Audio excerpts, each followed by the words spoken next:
Welcome to You, Me and IT, the podcast taking us behind the title of some of the leading individuals in the UK IT channel.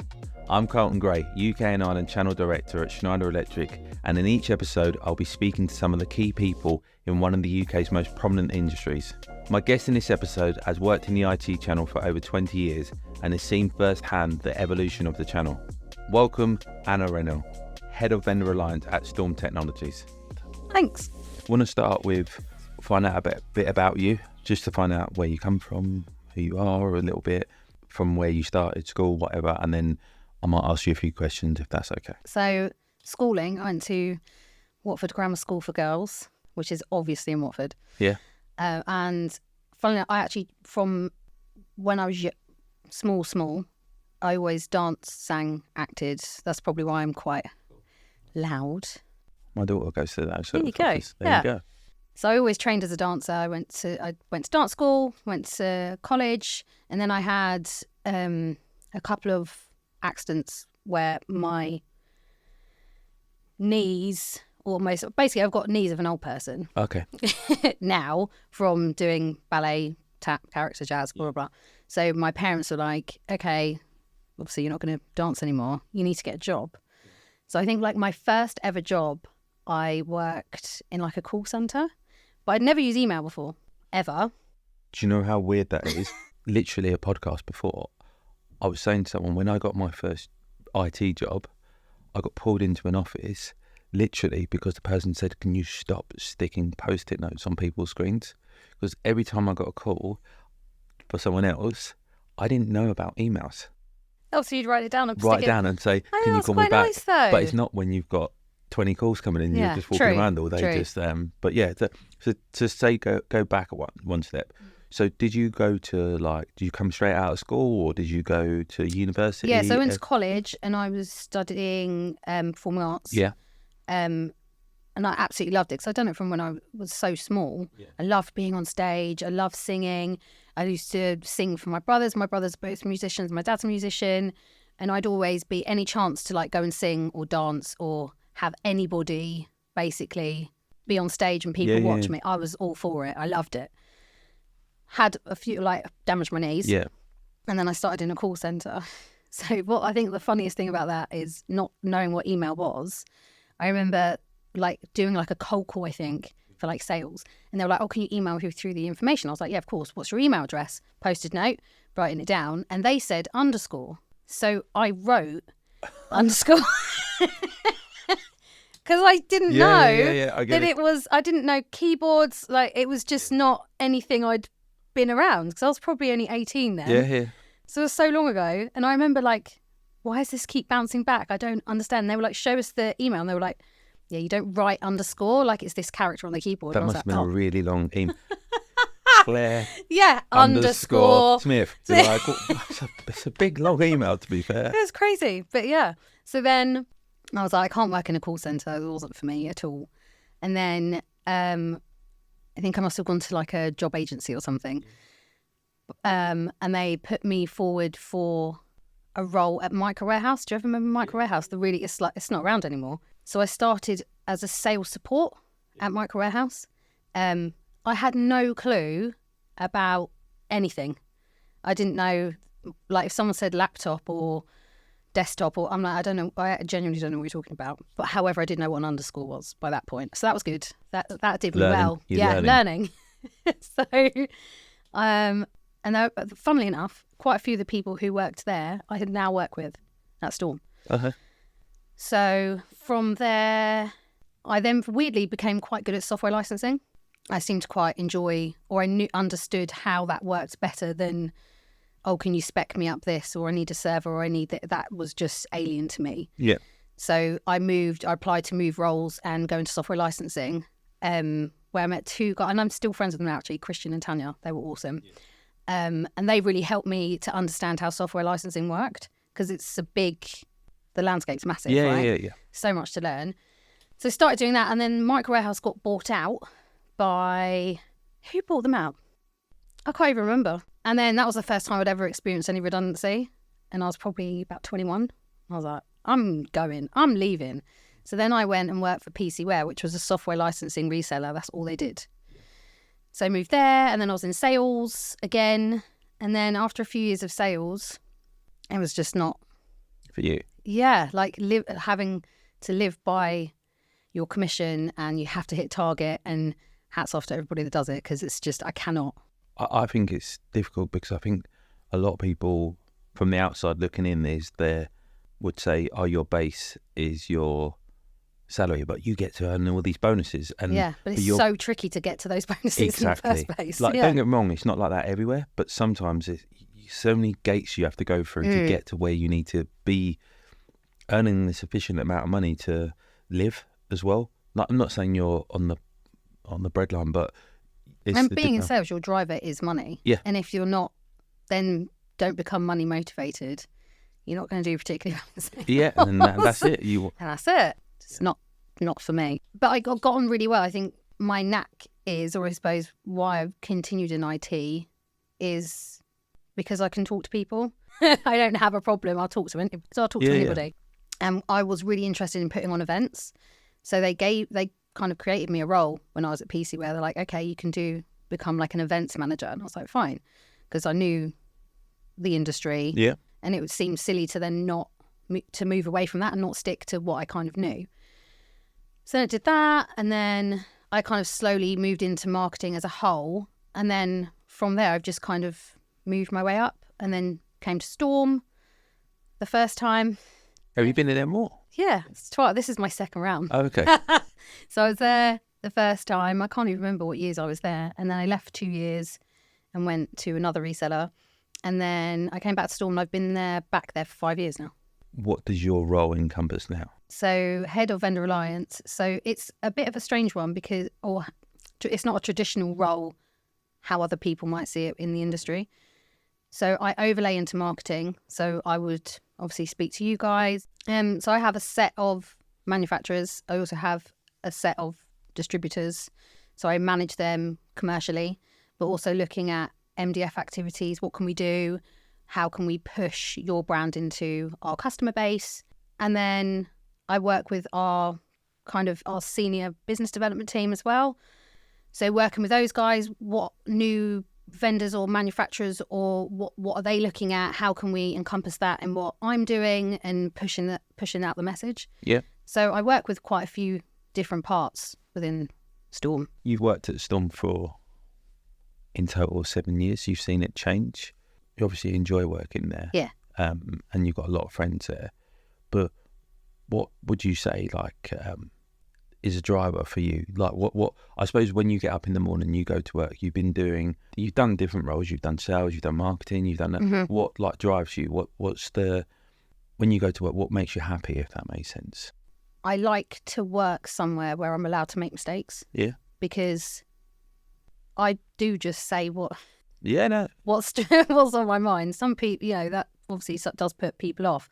But for me, working at Storm and having the interactions, obviously, like with our senior leadership team and so on, they're quite happy for me to just be like, oh, blah, blah, blah, like whatever it is, whatever I think might be a good idea, which may not be a good idea, but then it will kind of turn into something eventually. I suppose you're sowing the seeds. And we spoke about that earlier on, is that you're able to, and obviously I've known you for a long time now, but it enables other people to feel comfortable in your presence because you have a way of just having that conversation on a basic, this is what I want to do, this is how we should do it, this is when I want to do it.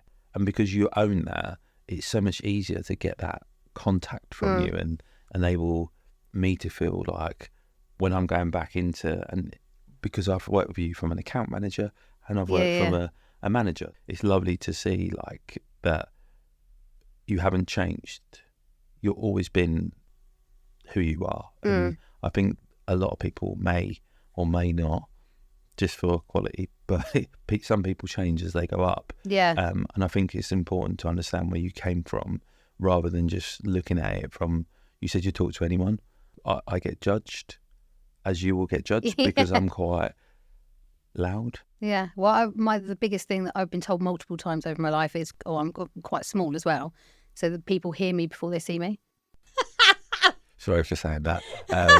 But honestly, I've heard that countless times. I take it as a compliment Because you're always going to remember me, right? Yeah. So, and if that's what you remember me for, that's fine. But what I mean There's is worse things. you've got a bit of context around you there, but you've got to utilise the tools that you're given. It's simple. Like if I was really quick at running, I'm going to be a sprinter. Yeah. But I'm obviously not really quick at running, so I worked in the IT channel. But like to go back, so you worked at Storm, and you've got a few drivers behind you. I suppose for you, what does success mean for you? What does success personally and professionally mean? So personally, it's just making sure if my children are happy, I'm happy. That for me is I've done a successful job at home, or being a mum. And if me and my husband are in a good place, then I'm doing doing okay. Work wise, I don't like stress. Like although I'm quite outgoing, actually I don't deal with stress particularly well.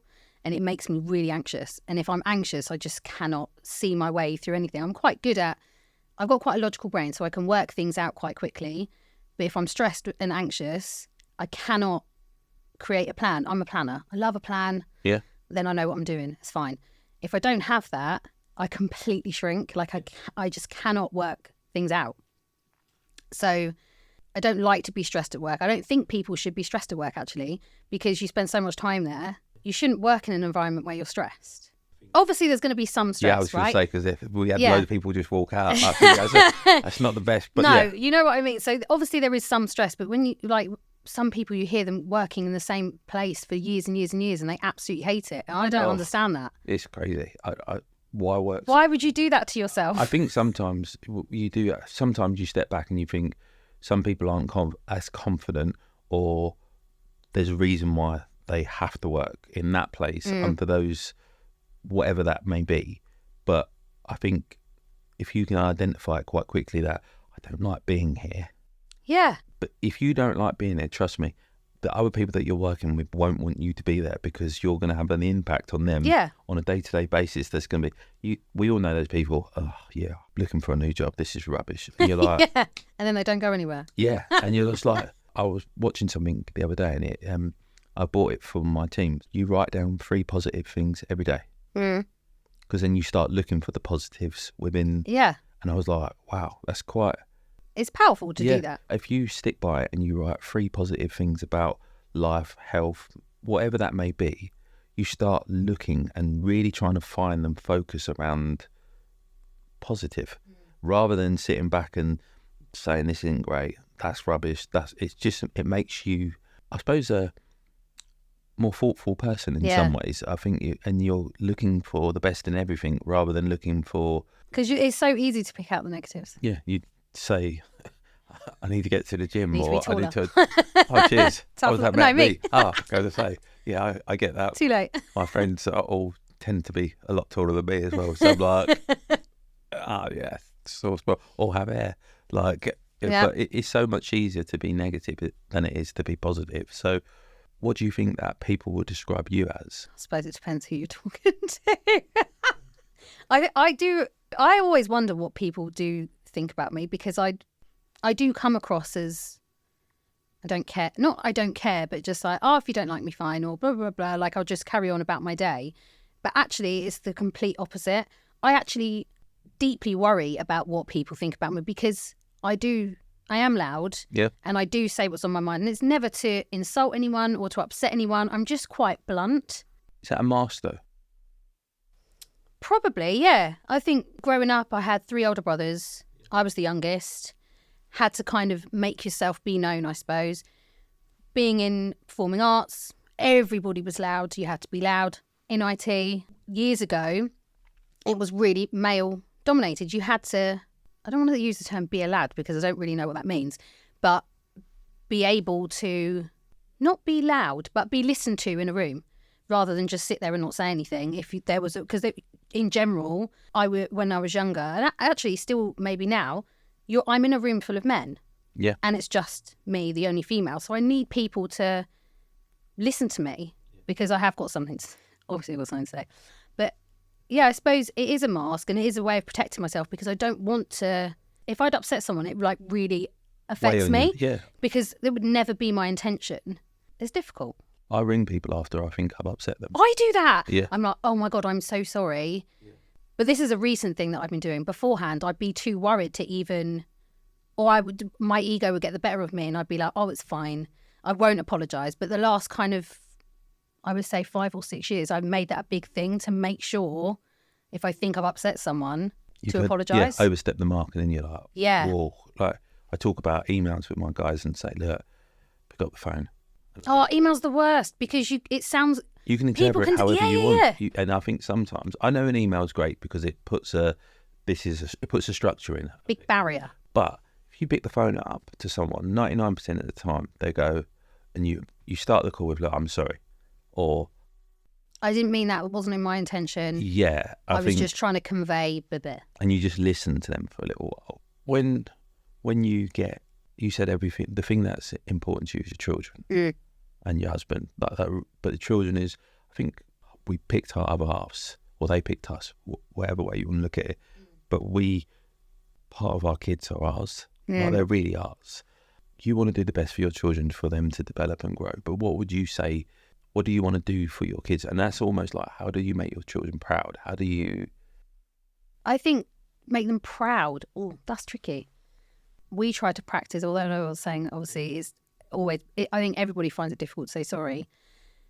But the thing that I try to make them proud of me is if I do mess up, because I shout sometimes. I don't want to shout at them, but it happens. That's just life. I can't really picture you shouting. Can you not? No. That's really weird. No, yeah. Strange. I'm such a wallflower. Is if I do shout at them, or you know what, sometimes I do get it wrong because I've assumed that the older one has done something to upset the younger one, and just because the younger one's crying, you assume that the older one's, and that may not be the case at all. Yeah. So I make sure that I say sorry to them if I have done something wrong. Like, everybody's human, and as a parent, there's this weird thing, like, as a parent, I have to be perfect. Yeah. And that's impossible to be. I'm still a human. I've still got feelings, and I still get angry, and I get upset. And I think just showing them that I'm a human as well, like, and I mess up. So and all I can do is say sorry to them, and we make it up. From a career perspective, what makes you feel like that same feeling? I know it's never going to be the same, by the way. Yeah. And there's people, and different strokes, different folks, but I think your children can only make you feel a certain way, regardless. And what sort of inspires you to... I think this might sound really weird, and this sounds a bit childlike, but getting praise from my peers, like, oh, you did really well at that. Or my boss, oh, well done, that was really good, you did really well at that. Or we're giving you a task because we know that you can do really well at whatever it is. Getting praise. I think everyone thrives off praise, don't they? Yeah. I think sometimes it makes you feel weird. Yeah, you're like, oh, it's like being at school. But it is. I did well. Yeah. So yeah, having people say to me, oh, you did a good job, that makes me feel proud of myself anyway. There's difference between getting praised and pats on the back for doing that. But what inspires you to be great? What inspires you to getting paid at the end of the month? Oh. Kidding. I love that. But it's the truth. But everyone's different. If you're coming from, and this is what I mean, your honesty is part of you. But you come in and saying, getting paid because it enables me to... I've worked hard in my job. I've worked hard through sales, through my career to get to where I am now. So I should be able to enjoy the fruits of my labour rather than sit on the fence and go, actually, I love coming to work because what ticks a box? What does everyone want me to say? You're saying, I want to get paid. I want to earn money. Yeah. I want to be able to do the nice things with your family. Exactly. And do it and show them the right way of... And having a good work ethic, that you have to go in, you have to go to school, I have to go to work. Oh, you got to do it. I used to be told if you want to...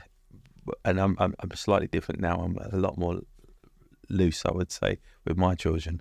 But my mum used to say to me, if you're not going to school, you're not watching the TV, you're not doing this, you're staying in your book. Read a book. Yes. And that was it. Yeah, we had that. And way back, that was it. There was no arguing. There was no slipping downstairs for TV time. No. It was, you can't go to school or you can't go to work, or mainly at school, you can't go to If school. you're that ill, If you're sit and that read ill, a book. sit and read a book. Yeah. I think My so. parents used to do that to me. Yeah, but I all think the time. I think it was like a reason that drove me, because I thought, one, I didn't want to. I don't want to sit at home and read books. And my friends were outside having fun. Yeah. But it made me actually a bit hard-faced, because it was a case of, if I didn't do what was expected of me, I'm not getting that same thing There's no back. reward. So Yeah. there's no, from a sales perspective, I've worked on market stalls, I've worked at Iceland, I've done, you? I've worked I at didn't know Iceland. you worked at Iceland. Iceland, per single bakers for the people from East London. But I've done I used to live with a free paper, so that's why I look old. You know, the free paper that about 5,000 copies that you got to put through. Like a paper boy? It wasn't a paper boy. It I was like a paper girl. Yeah, but my stack of papers were about that high. Yours were about that high. But what I had mean, my bike and a little orange. It was an orange like. I had a trolley. Did you have a trolley? Yeah, so I had a bike. Yeah, we had on the bike with my little bag. Trolley. I only did it for Christmas to get the Christmas tips. We got pickup points as well. So we had pickup points. So you used to deliver the papers, and when you got to the halfway mark, they'd put loads more papers in there, because they knew that you couldn't carry that amount, and you did that as a round. I only did it for about 3 months, but I was always after money.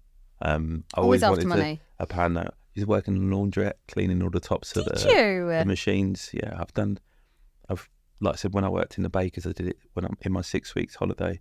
Wow. So I've always had striving a view to do more. to get more. And I think sometimes it's not nice, because I'm always trying to prove to everyone else that I'm doing okay. By having more money? Not just by having more money, but it's showing. I suppose it goes back to when you're younger, when you don't have anything, you want to buy the biggest designers. You want to buy the things that are... biggest TV, best car. Yeah, but it's out of your reach. But that was just visible back then. Now I look from what my children look at from an Instagram and those sort of things, and they're looking at £600 t-shirts. They're looking at really expensive trainers. They're looking, and it's normalised for them, because they think that's life. Yeah. When ultimately, if you're lucky, that's fair play. Do you also feel like you have to be able to, because I do this and I try and not do it, but I can't help it. I'm so conscious, because when we were growing up, we didn't have any money. No. And I remember I would wear my brother's clothes and stuff like that. So I was with my kids now. I'm really conscious that I don't want them to get picked on. Yeah. So I'm like, okay, yeah, I'll get you like whatever, or I'll get this for you, or blah, blah. But actually, I don't know if that's a good thing or a bad thing, because I don't want them to get picked on. It's counterproductive, because you're doing... And then are they spoilt now? I don't know. But I think your children will sit back and go, no, I don't. I'm not spoiled. You don't get me enough, actually, Mum. Yeah. But I think that's all a process of where you've come from. And this is why you're on, partially why you're on the podcast, is it's about, you bring through some of the characteristics that you hated, and you're trying to recover them quickly, but you don't realise that you're maybe impacting on your children, but in a positive way, but you're doing it for the positive reasons, if that makes any sense. So I think it's, how do we impact on our children? How do we impact on the people we work with? How do we create a footprint for yourself? Yeah. Like when you're slightly older, maybe, as we said before. Wow. Yeah, I didn't see that coming. Maybe cut that. Not by much. But like 1 year. But still older. But what I mean by that is the next generation of people that come through, you want them to have it easier in certain ways. 100%. Like you don't want them to go through the struggles. And I think we talk about it from mentally and emotionally. And as adults, we try to change things, because we're not living in a child's body. We don't know what they're going through at the moment. We don't know what their view on the world at the moment, because, not being funny, at the age of 8, do you really understand the world?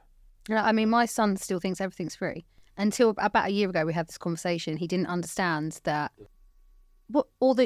you got paid to do a job. Like, now he understands, obviously. We might say, oh no, we can't, you're going to have to wait because you've had blah, blah, blah, blah. You have to wait till next month. And then he'll look on the calendar, like, when's the end of the month? And he's like, oh, you've been paid now. My boy just won't talk to you. If you don't buy him something, he just doesn't talk to you. Closes off that conversation. And it's like, buy me this. Yeah, but genuinely, it's that I want this pen. You say no, and it all of a He'll sudden, ignore you. And then you have to say sorry to him at the end of the day because you feel bad because you don't want to be. And I think ignored. Yeah, ignored. So you can't tell him off for not talking. You have to just. But this goes back to the thing about the perfect parent, because that's childlike, isn't it? Yeah. To be like, you still are really. Okay, I'm a little bit older than you, but in my head, I'm 21, 22. But you're trying to. I think everything that you're trying to manage from a day to day is what you've been taught as a child that has impacted or put that mold on you effectively. And regardless of how you might try to drop some of those things, they're still going to be a big part of your character. Being loud, being driven, being whatever. It's a learned habit, a lot of it. So I think I've got to a relatively senior role. And I want people to see that I'm just normal in a way. I didn't have it easy, but I had people around me that cared for me. I'm not just saying my parent, like my mum. I'm saying I had friends that would go out their way to make sure that I was okay. This is who I am today. And has a lot of it been luck? Yeah. A lot of it, yeah, but I think we lead with being kind, curious, making sure that others around us are okay. Manners. I think manners are really important. Like just saying, trying to make people at ease. Like when you walk past someone, people look at me like I'm weird. A lot of time I walk past and say morning. It might make their day. That's all I think. Yeah. Like, have I made that because, like we say, you don't know what is going on in people's lives. Just me acknowledge it, like just an acknowledgement of I see you, so I'm going to say hi, I'm going to say morning to you. But that's massive around the mental health pieces there. And it's so small. But those people, when you say to them, hello, you all right, mate? And that's all it takes is, you all right? And that person has that option to go, do you know what? I'm not all right. No one ever says that though, do they? They just go, yeah. Yeah, I'm fine. I'm all right, mate. I'm all right, mate. But that's from, it's changing. Do you think that's a British thing then? Like, is it a culture thing? Like in Britain, everyone's just like, yeah, I'm all right. I think so. But what I'll do, and I think that's what's made me maybe a little, I'm an okay manager, I would say. My team think I'm okay.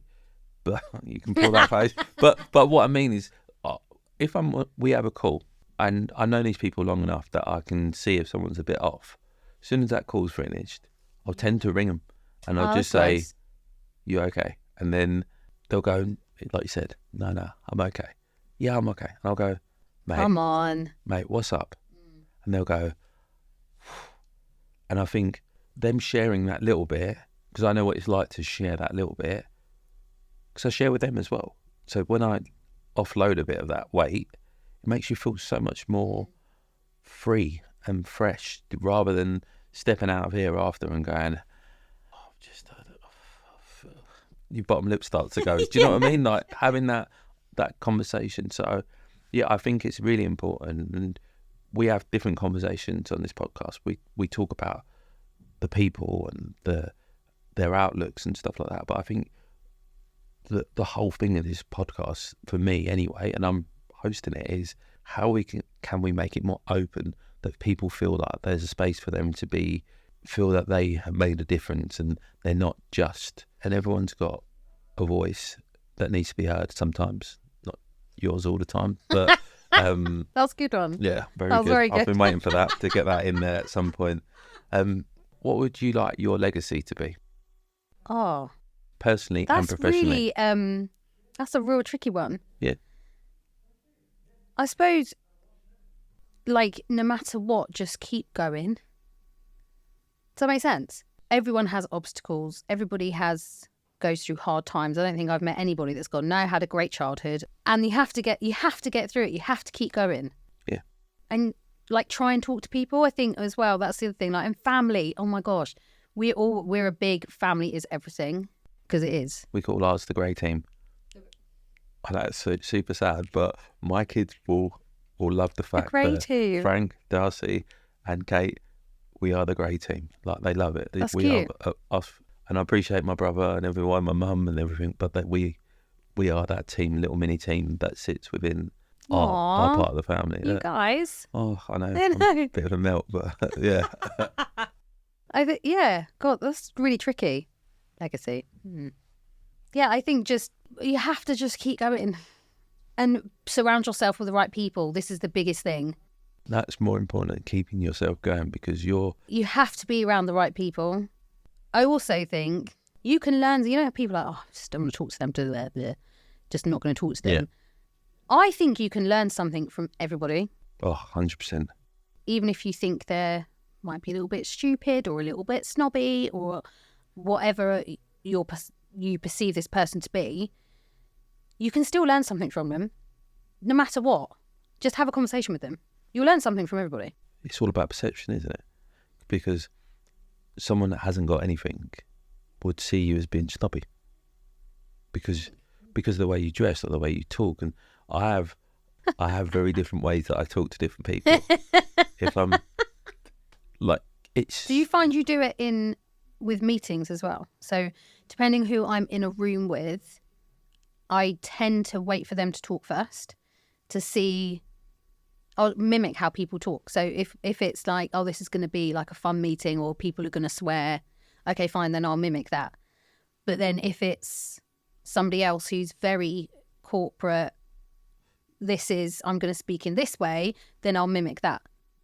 It sounds really bad. Do you not do that? I don't think I've got the intellect to do that. I think I may change my tone, but I won't necessarily change my vocabulary because it's not wide.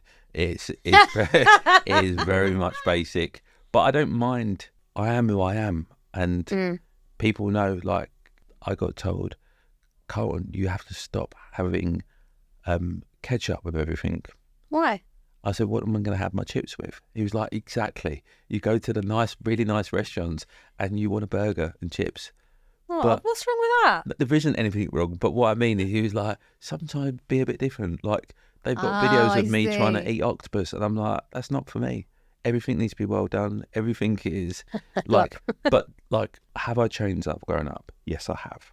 From the stories we spoke about when I first went to my different friends and they were using aftershave. Yeah, I have changed a hell of a lot, but my core values haven't.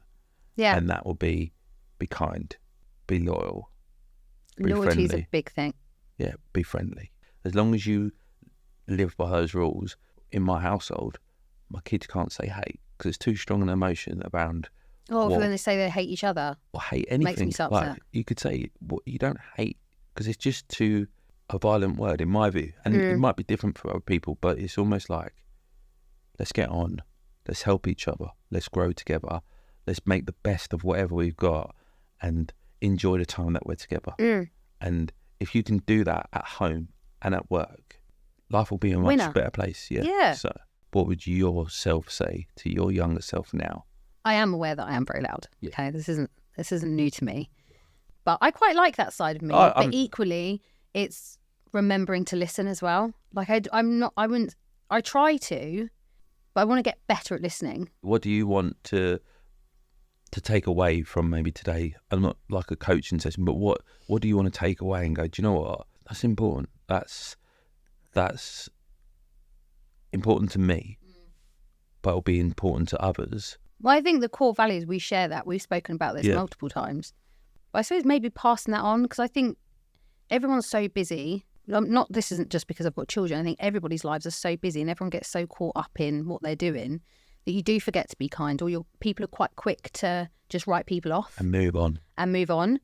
Like, you obviously, the whole dating world now for younger people, I mean, it's just bonkers. It just seems that everything... I don't know. I've got a young daughter. You know what I mean? It seems like everything and everyone is replaceable, but I don't feel like that. I feel like, you see these things of like, oh, if you die tomorrow, then your job will replace you within a second. Like, I actually think that my workplace would really miss me because I'm so loud. I think, like, I don't believe that it should be... It's your impact. Yeah. But and everybody should have an impact. But everyone doesn't realise that the little things they do in life have a massive impact. It's like that ripple effect. That ripple will become a wave. But you have to start that ripple. You have to say good morning. You have to be kind. You have to be courteous. You have to be driven. You have to show people that it's not easy how you got to where you are today in your career. They can all get there. They just need to have a little bit of luck. But yeah, it's been a pleasure.